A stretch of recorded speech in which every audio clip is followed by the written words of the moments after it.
All right, folks, the time has finally arrived. The new season of Alone is about to roll out. And so in this video, I'm gonna do kind of like a what to expect type of thing. We're gonna talk a little bit about the location for the, season 9. We're gonna talk about some of the opportunities they might have as far as food resources. We'll talk about the hunting and fishing regs, potential challenges, weather, stuff like that. And then I'm gonna go into people's choices of the 10 items that they're taking. We're going to talk about what I personally consider to be kind of critical and standard, and then also how people are deviating from that a little bit. So in this season, we've got 2 people that are taking salt, and I believe we've not seen that before. So that's divergence from what we've seen in the past. We'll talk about that. And then also towards the end, we'll go over some questions that were posted over on the Alone Reddit forum. So with that, let's roll. Oh, nope, let's not start yet because I have an announcement. My new book, Surviving Alone, just came out on Amazon. I'm super excited about this. It's about 160 some odd pages, and this is all about my experience on season 8. There's a lot of reflecting in this book. There's a bunch of survival stuff, but then there's a bunch of you have a lot of time to think about life when you're out there. So there's a lot of that type of stuff in this book. So if you're into that, head over to Amazon, pick up a copy. It's both in paperback and the Kindle versions available over there as well. And also, if you pick it up, please go back and leave a review. Those things help a lot. All right, so season 9 of Alone is being filmed way up in northeast Canada in Labrador. Now, the latitude is kind of on par with the Great Slave Lake, which is where season 6 and 7 was filmed. But the big difference here is that Great Slave Lake is an interior location and Labrador is on the coast. And so with that maritime influence, I don't think we're gonna see the extremes in temperature like we saw on season 6 and 7. I don't think it's gonna be getting down to -40 like it was when Roland was hacking it out in the rock house and Callie was getting frostbite on her toes. What we will see, however, is an influence of that moist air coming in off the ocean. I think it's gonna be a much more humid environment, and that creates its own problems. Personally, I would rather it be really cold and dry than just kind of cold and wet. When you've got that kind of cold, wet weather coming in, that is just downright miserable. That stuff cuts through your clothes, and it's just hard to stay warm when you've got a cold, humid environment. And I think that's what we're gonna see on this season. So like all the seasons of Alone, I'm thinking we can probably bet on there being some pretty spectacular scenery. This is a very, very scenic area. And the other thing that really stands out to me about this area is if you look at it on Google Earth, there's just inlets everywhere. And so I think we're gonna see some saltwater influence for some of the participants, probably not all of them. Judging by the way they had us strung out on Chilco Lake, I mean, that lake was 50 miles long. And so the landscape at the top end of that lake was very, very different than the landscape at the bottom of that lake.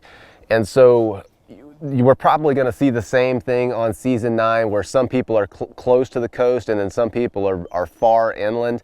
And so the resources that they're going to have available to them could potentially be very different. Now, I think those inlets are going to be pretty important because they do have ocean access to them. And what that means is we're probably going to see anadromous fish or migratory salmonids like Arctic char, salmon, and other species like that. Now, once we get higher up into those riverine systems, you're probably going to get into things like brook trout, maybe even some pike, whitefish, and that type of stuff. And so I think that fishing on this season is going to be pretty doggone important, especially with those potentially with Arctic char and salmon. All right, so let's jump over to some of the potential food resources that these guys might be able to take advantage of. What I'm going to talk about here is gathered from what I was able to find online and what I can infer from having gone through this. And the resources that these guys are going to be able to take advantage on is going to depend heavily on the hunting and fishing regulations. The hunting and fishing regulations can sometimes differ from what's available to the public or what you can find on the websites. All right, so let's talk about big game. Big game is on everyone's mind. It's been a critical part of winning the past 3 seasons, and so we'll have to see if we see that trend continue. Now, in this area, there are moose, there are caribou, and black bear. Now, from what I can gather, and like I said, what they are actually having to adhere to may be different than what I can find online, but what I can find online is I don't see any caribou hunts listed on the website, and from my understanding, I could be wrong on this, for moose, it's a lottery hunt pretty much everywhere, which means that you have to apply for a tag with a big group of people and get your name drawn out of a hat. Knowing those two things, it would be hard for me to believe that they're going to be able to hunt moose and caribou this season. I could be wrong on that. I hope that they are able to. I just don't know if we're going to see that. And so that leaves black bear. Now, black bear, on the other hand, it's completely opposite. The regulations that are listed on the website for black bear are very liberal. You can take up to 2 black bear, and it's even legal to snare black bear, which I have never seen. I've never even heard of that. So that could be kind of cool. So who knows? We may see somebody deadfall or snare a bear. Now, I have no idea if that is going to be available to the participants, but if it is, if you have the capability to snare a black bear, if you can figure out how to do it with the materials you have available, that could be a game changer right there. But I mean, if somebody takes down a bear, regardless of the method, whether it's snaring or with a bow, if you can sit it out, you pretty much won. All right, so that pretty much takes care of the big game. Now, of course, they're going to have all the small game stuff. They'll certainly have hare, squirrels, grouse, and they'll probably have porcupine. And I'm thinking with all the water up there, they're going to have beaver, maybe muskrat. They will most likely have migratory waterfowl, so all the ducks and geese. And I would imagine with that much water up there, waterfowl could be something that we see people eating this year if they can get it done with the bow and arrow. That's the only legal method for take that is going to be available to these guys. All right, so moving on to fish. I think fishing this season is going to be very, very important. From everything that I can gather, seems to indicate that the fishing in this area is pretty doggone good. And with the ocean access, I think we're going to see salmon. I think we're going to see Arctic char. And then there's supposedly some giant brook trout up in this area. There's supposedly northern pike, whitefish. And so I don't know what methods they're going to have available to them. It changes, what they are able to do. Their rules that they have to go by changes with every season. I have no idea if they're going to be able to use gill nets. But if they are able to use gill nets, we might see quite a bit of fish this season. If they're not able to use gill nets, I don't know. We'll see. We'll just have to see how that plays out. But I think overall, I would expect to see some pretty liberal fishing regulations this season. On season 8, we were kind of handcuffed on that a little bit too. We had a 2 trout daily limit, only one of which could be a bull trout, and it had to be over 24 inches. So that kind of makes it hard to feed yourself. Now again, all of these species occur in the area, but I don't know if they are going to be able to target them or not. That's going to depend on whatever hunting and fishing regulations they were presented before they went out there. All right, so plants and berries. Plants and berries have been a very important part of a lot of people's diets out there, especially berries. Now, as I said before, people are going to be strung out for a big area, and so not everybody's going to have access to the same resources, but I would imagine we're probably going to see things like blueberries, crowberries, probably high bush cranberries, maybe some low bush cranberry, kinnikinnick, which in my experience is it's not even worth eating. It's pretty unpalatable. I think Rose was trying to eat those things on season 8. I ate some, but they were just not very good. Let's see, what else? Bunchberry. Bunchberry is very good. I ate a bunch of bunchberries on my season, but I don't think they showed any of that. Bunchberry is like, they call it bunchberry dogwood. It's a small little plant like this. There's not a lot to them, but they taste really, really good. I don't know if roses grow in this area, so I don't know if we'll see rose hips or not, but rose hips were very important to my diet. Towards the end of my season, I was probably eating a pound or more of rose hips every single day. And they're high in vitamin C, they're high in carbohydrates, they're really a good food source. But things like the berries, these are seasonally available foods, and so when they're available, you've got to take advantage of them. You've got to spend some time picking and find some way to preserve those things, whether that's drying, which in this environment up in Labrador, I don't think drying is going to be an option. I think it's going to be a cooler, wetter type of area than we saw in the interior on the Great Slave Lake. And so they may end up having to do something like I did, which is dig a hole and basically bury these things, make an in-ground refrigerator. So they will very likely have several different lichens available to them. They're probably going to have reindeer moss, like we saw. I think Barry was talking about eating reindeer moss and wiping his butt with it on season 6. High in carbohydrates. Another thing that they're probably going to have access to is old man's beard, or usnea. And I just happen to have some of that here. So this stuff grows in the woods around here. It hangs from the trees. It's this dark colored lichen.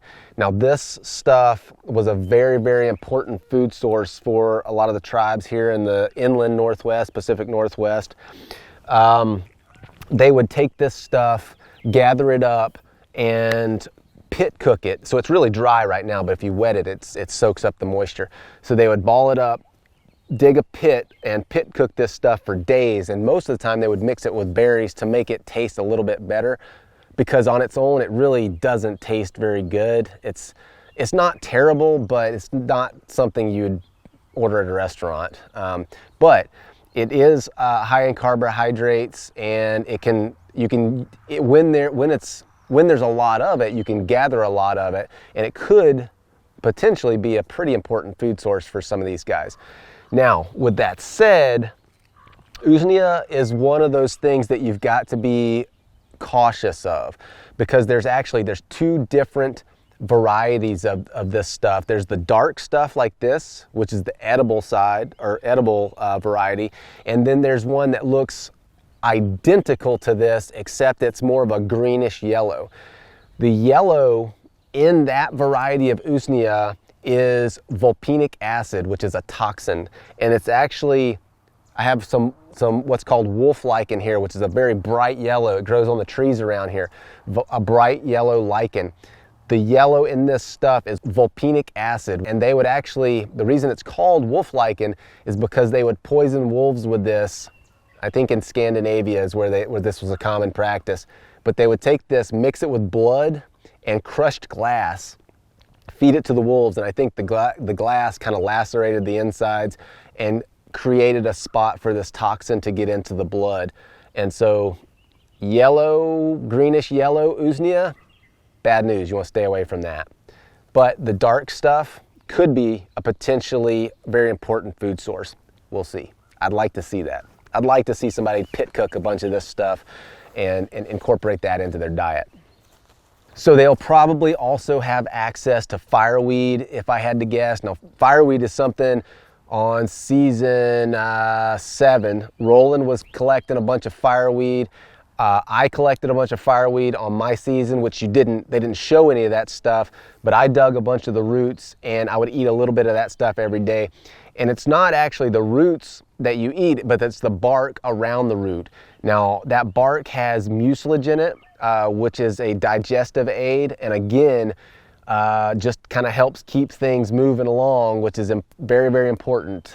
We've seen folks go out on past seasons because they got stopped up. Eating fireweed root will help prevent that, and then also eating as many berries as you can find while you're out there. And then last, but definitely not least, is mushrooms. I would imagine they're going to have a variety of mushrooms. It seems like boletes, no matter where you go, they're kind of ubiquitous. They grow around here. I was collecting them up in BC, and I would guess that these guys are going to have access to that as well. Now, I don't know what other kind of mushrooms they have there, but I can pretty much guarantee that folks are going to be collecting mushrooms and eating them on this season. All right, so we're gonna move on to people's choices for the 10 items they took. Now, I'm not gonna go through everybody and talk about what everybody took. That would take forever. I'm just gonna talk about what I would consider to be kind of standard, what I consider to be somewhat essential, and then some of the oddball choices that we've seen this season. So, every year, it seems like there's a few items that just make everybody's cut, and those things seem to be a sleeping bag, which is, I would consider to be absolutely critical anywhere in the North Woods. I've seen people talk about how you could make it without a sleeping bag. It's gonna be pretty damn miserable without a sleeping bag. A fishing line and hooks, I would consider to be absolutely critical. Every year, this challenge takes place on a body of water, and fishing has been important to so many people's success out there. 2-quart pot is something that also makes the cut. I don't know if I would consider that to be critical or not, but it's pretty doggone important, especially when you catch a rabbit or a grouse or a fish or something like that. Being able to slow stew that just enables you to extract every calorie possible out of whatever you can gather. You know, if you catch a fish, you can smoke that thing and all that, which is great, but to get all of that fat and everything out of the bones and the head, you really need to be able to stew that thing. And so a pot is pretty important for getting all the calories you can out of that. And then an axe is one of those other items that seems to make everybody's cut. In the North Woods, an axe is, I feel like, pretty doggone indispensable. That would definitely make my list of critical items up there for building a shelter, processing firewood. Heck, you could even forego a knife and skin and process an entire big game animal with nothing but an axe, if that's all you've had. And I've actually done that before many years ago with a hatchet that I made. I would consider the sleeping bag and the fishing stuff to be absolutely indispensable.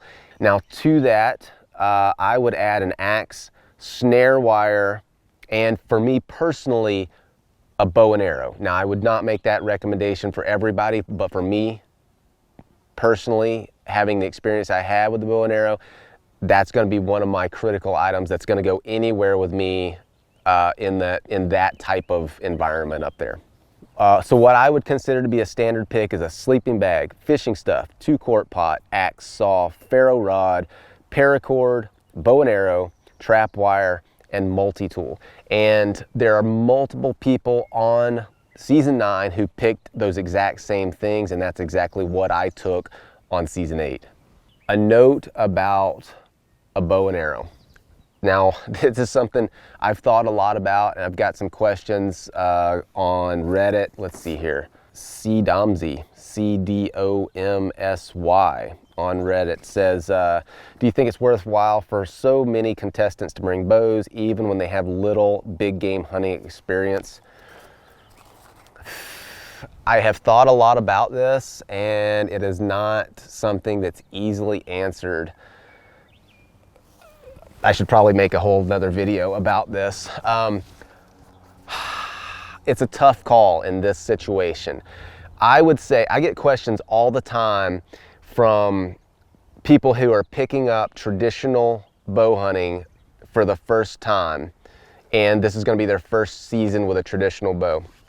And I always tell them, look, just you need to find your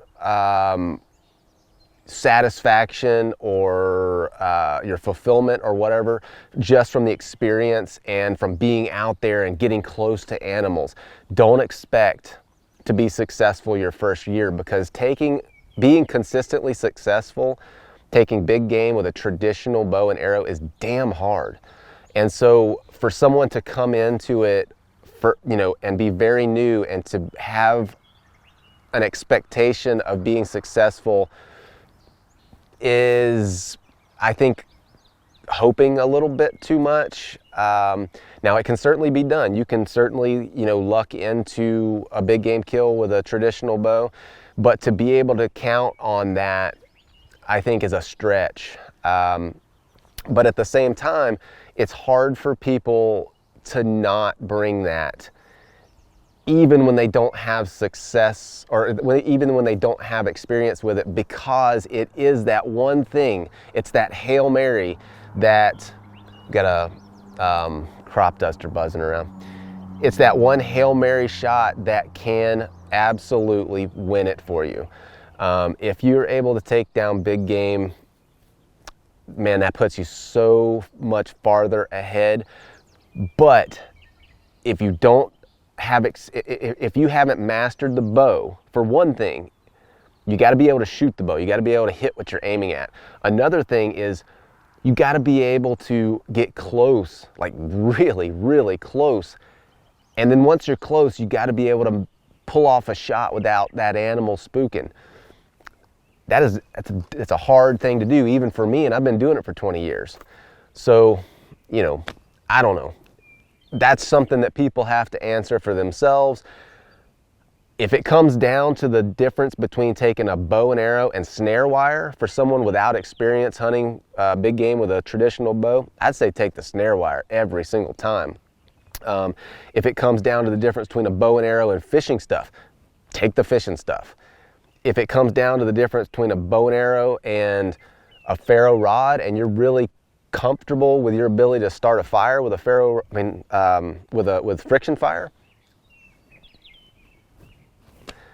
ferro rod's really nice.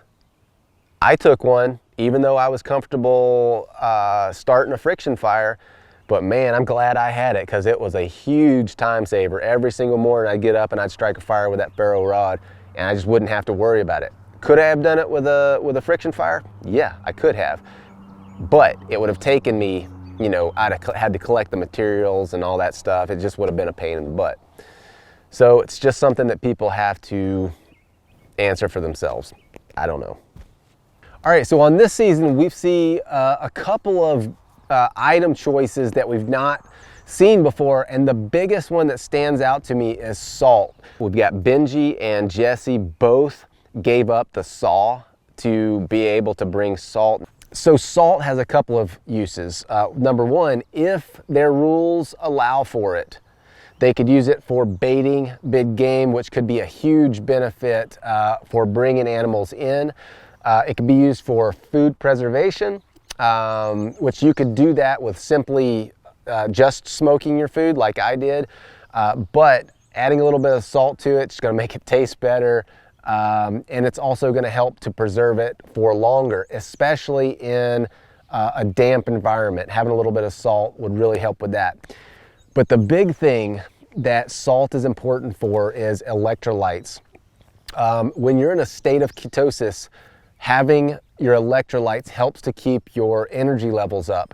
And so that's something, I had a minimum level of salt that I was getting from my deer meat, but I was still battling fatigue every single day. And that part of that is because I had a very minimal salt intake. And most of the folks that are out there have no salt intake at all. And so being able to maintain energy levels in a state of ketosis is difficult to do without those electrolytes. That's the big thing with salt.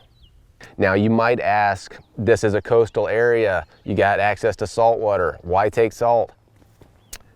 This goes back to the fact that you don't know where you're going to be. You could be on the coast, or you could be 50 miles inland and not have any access to salt water. So you're kind of hedging your bets. It's a little bit risky because if you're on the coast, you really don't need it.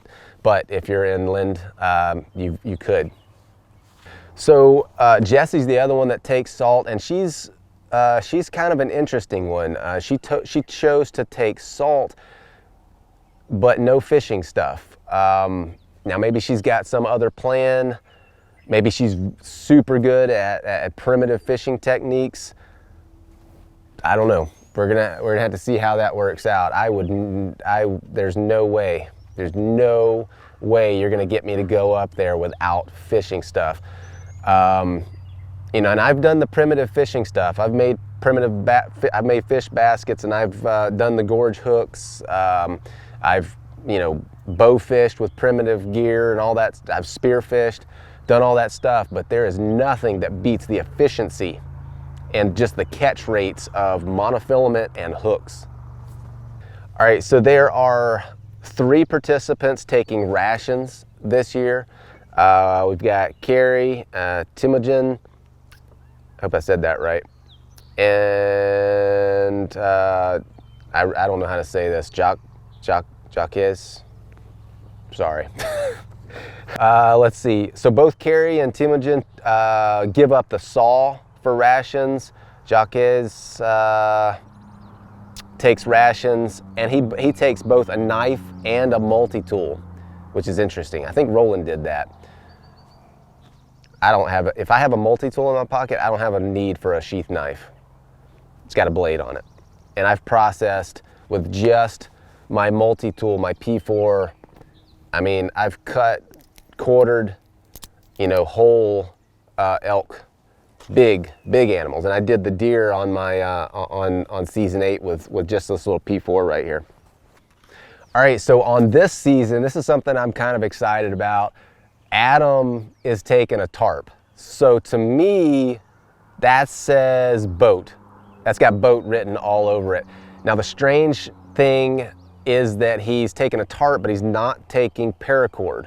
So if he does build a boat, it's going to be interesting to see what he uses for lashing. Now, up there, you're going to have access to spruce, so you could use spruce root. Now, processing the spruce root, it takes a little bit of time, but once you get it processed, it's actually a very, very strong cordage, and was historically used for all the birch bark stuff, all the birch bark canoes, making baskets. I mean, it's a really cool binding, and it's very tough. So who knows? We may end up seeing that. Taking the tarp is also something that I heavily considered on my season. I actually took a heavy duty, like I don't know what it's made of, but it's like a nylon and PVC, like a really heavy duty tarp up there with me. And at the last minute, I ended up swapping that big silky Katana Boy saw for that tarp. And I'm glad I did, because at my particular location, it was so windy and the waves were so rough that there would have been a very small handful of days when I would have been able to use a boat. And so to go in there, give up one of my items for a tarp to make a boat, and that then I wouldn't have been able to use that often, that, I don't know, that would have been a bad trade-off. All right, so we're gonna get into some of the questions and comments. I posted a thing on Reddit just the other day. Jameson the One says, what to expect in the first couple of episodes. Someone's going to tap, explain the possible reasons. Every year, you know, we see folks that go out in the first episode or first couple of episodes. Now, I think that the people who go into this challenge, I think they fall into two different mindsets.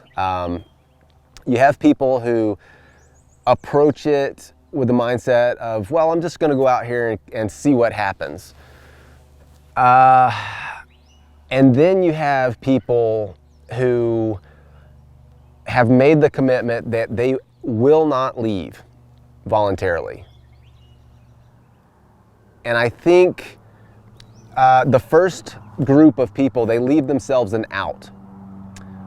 You know, if things aren't working out, if things get too difficult, it is very, very easy out there to find excuses. My sight sucks.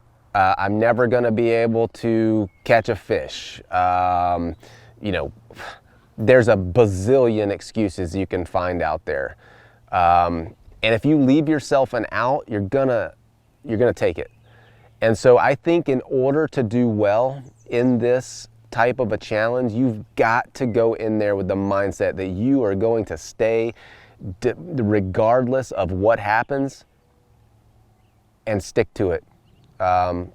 Because things are going to get tough. You are going to be cold. You're going to be miserable. You're going to be more hungry than you have ever been before, and those things are guaranteed. This is going to be the most difficult things you have ever done, and if you leave yourself an out, you're going to take it. So you've got to have that mindset of, I am staying here, and I don't give a damn what happens. I'm not leaving voluntarily. They're going to have to pull me out of here, or I'm going to be the last damn one. That's the way that you stay in this area. That's the way that you do well in this experience. All right, guys, so I've got a lot more stuff I could talk about, but I'm gonna have to cut this video off. It is getting way too long-winded. Premieres tonight. I'm looking forward to it. If you guys have any other questions or comments, leave them down below, and I'll try my best to get to them in some of my future videos. And lastly, I want to remind you, pop over to Amazon, check out my new book. If you are an Alone fan, I know that you'll like the book. So yeah, appreciate it. We'll see you guys on the next one.